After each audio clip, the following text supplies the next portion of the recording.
Welcome to the NBA Coast to Coast podcast brought to you by thelines.com. Coming to you from the West Coast, Josh Lander, joined by Nate Weitzer, always on the East Coast with us.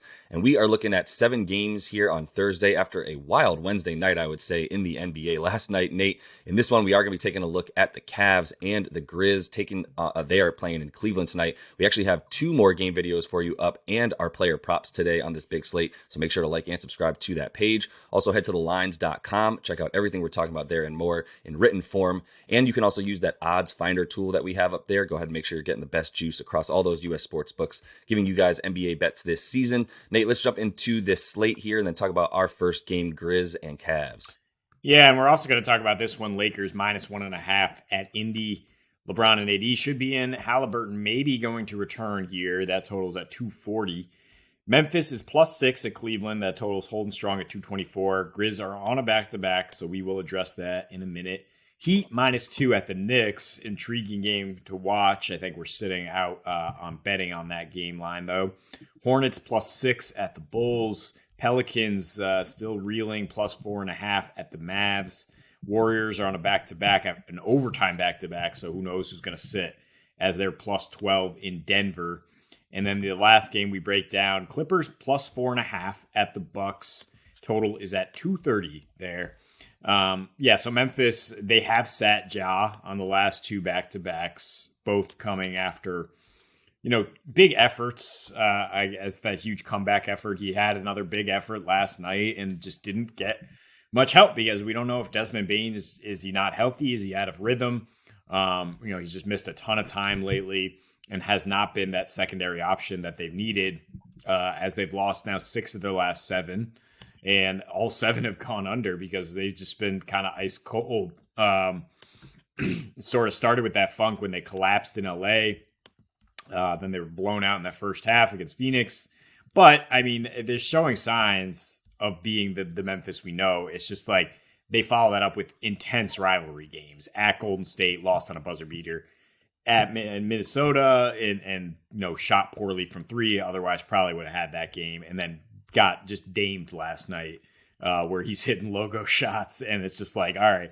And I think that's as we try to project who's going to play, I think that's positive to say Memphis looks like they, Bane didn't play a full slate of minutes. They kind of understood that this game was not going to go their way in Portland, and they were ready for this back-to-back to at least be competitive. And then they do have two days off after this before coming home against Toronto. So Cleveland to Memphis, they're almost home.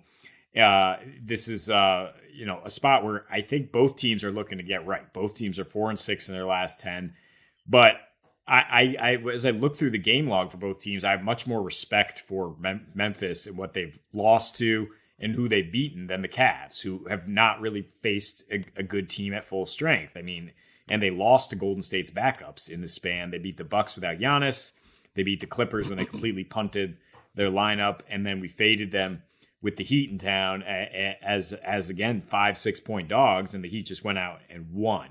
And so there's some similarities between Miami and Memphis, right? In terms of Memphis just owning the paint, not giving you twos, which is what Cleveland depends on more than anything. They just don't have the spacing to really beat you from the 3-point line.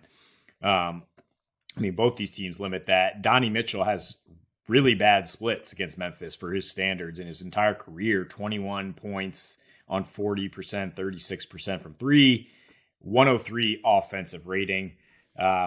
And he missed that last game at Memphis where the Cavs were kind of a stars out, bets up, and they go ahead and cover in that one. I think, even if you get a Josh sitting or something, or Bane sitting tonight for Memphis, I think maybe the shoe's on the other foot. And it's like, all right, well, Memphis is going to show their depth. They're still going to cover, and these two teams are going to play another close one. So, my take is Memphis +6 is a little big.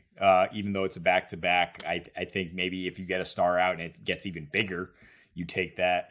But I think they could win this game very easily. It is still a toss-up in my mind, the way the Cavs are struggling.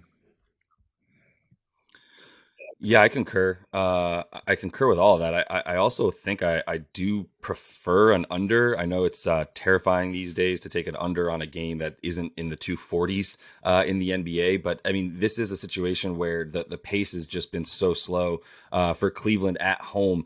I mean, they're bad on offense at home right now, like straight up. They're inefficient. And I think Donnie and in their last, specifically in their last 6 at home, Donnie and Darius Garland have played together like twice, so it's a little bit skewed. But or 3 times rather, but still missing half the games what the other one's playing. And that's really why they played at that 94 pace. And that's why I kind of just like, where are the points going to come from? I think, even in that 210 total that they played against Miami the other night for Cleveland, that went, handily under by about 13 points or 14 points. In that one, it was the same concept. It was like, if neither of these teams are going to play at a fast pace, then that's just really, that's what we expect at this point is for games to be in the lower 220s and a little bit lower than that. So if that is the case, though, I think that obviously we feel a little bit better about Memphis. At least I would have, I guess, as I'm looking at Steven Adams sitting out. That was where I would have found a little bit more of an advantage for them and felt a little bit better about this, just because of the fact that obviously, Evan Mobley has been playing really, really well as of late, especially around the rim, playing alongside Jared Allen, still getting some minutes, but also playing a lot more staggered, as you've seen. And he's been playing in that second unit where, if Steven Adams was in there, that's kind of sometimes where he'd be getting in. If you look at how many minutes everybody's been getting for this team over the course of their last roughly like 10 games or so, Steven Adams has been trying to, has been getting his time at about 28-30 minutes a game in there. And so I think they'll be missing that big time also just because, Santi Aldama has been coming in and Brandon Clark, but not really providing the same level of like presence down low. So that's something to be said because obviously, that would affect the rebounding and the second chance points for Cleveland. But really, that's not where they've been scoring from anyway. It's been a lot of Donnie Mitchell or Darius Garland really, setting the tone and trying to get back, into that, into the paint. That's why their assist percentage is so high, is those two guys really just doing their thing. And especially DG, the PG, who we love to talk about. But, he's actually been a little bit regressive, obviously, when Donnie's in there as well, over the course of their last 10. So, I mean, for Memphis, it is a Desmond Bane sort of, issue, or at least that's the glaring highlight for them. And the theme right now is when he's in, they're making threes, and when he's playing healthy, I should say, they're making threes. When he's not, it's just so much worse. So, like we were talking about with Ja, like, he's been doing what he does, getting into the paint. And then for Memphis, it's just been a lack of making the threes that he's kicking out to them, and really not having quite the same level of, bailout guys standing on the dunkers block, in terms of where Steven Adams would normally be, as Triple J's also been a little bit more around the perimeter. So overall, like, I think 6 points is too high. I know I'm sort of downing both of these teams because I think we're both down on both of them right now. And Cleveland, I think, is inflated in terms of, this line is inflated for them because of the expectations that they gave us, and that they set for how they were playing at home to start the season. And it just hasn't been the case quite as much over the course of their last 6 games, like I've been focused on, where I believe they're 2-4 against the spread. Their offensive rating is down to about 114 or 113, where it was up about 116 at home in their previous games, before the last 6. So, the pace is all the way down to 94, like I said, but also the defensive rating, which is still 3rd, even in their last 6, where they've, like I said, they've been struggling a bit more, but they're still only allowing about 106 points, 107 points a game in that time frame. So I don't think Memphis is going to necessarily be able to do anything better than those other teams that Cleveland's been playing against at home as of late. And I think this, Cleveland should be, or Memphis should be able to handle that 6 points. And you might consider a teaser just because I would like to take this closer to under like 227. I feel like that'd be a really safe under there, but 223.5, it's already been bet down from what it started at. So I think some people have been on that with me. Yeah, I think the total's scary either way because, you mentioned the assists that Cleveland is getting, 3rd in assist rate, even in the struggles. And Memphis gives up the highest assist to field goal ratio. Cleveland also turning the ball over at a high rate. Memphis forcing the most turnovers and scoring on fast break points. So that is, I think, a bigger check in their department, in terms of Memphis, being in this game. And you talked about Cleveland recently struggling to score, but still holding the other team in check. Well, they just lost low scoring games against the Knicks and Heat, 2 teams again that are just top 5 in limiting paint points, just like Memphis. Memphis might struggle guarding the 3-point line on the road, but that's just not as important as it is denying those guys in the paint, in terms of when you're at Cleveland. So I just think, we're going to have a close game here. Not really sure about the total because Memphis has been so erratic offensively, but I would lean under with you. Sure. I think +6 is too much. And the juice you get on the money line is worth taking the Grizz here to snap out of this funk.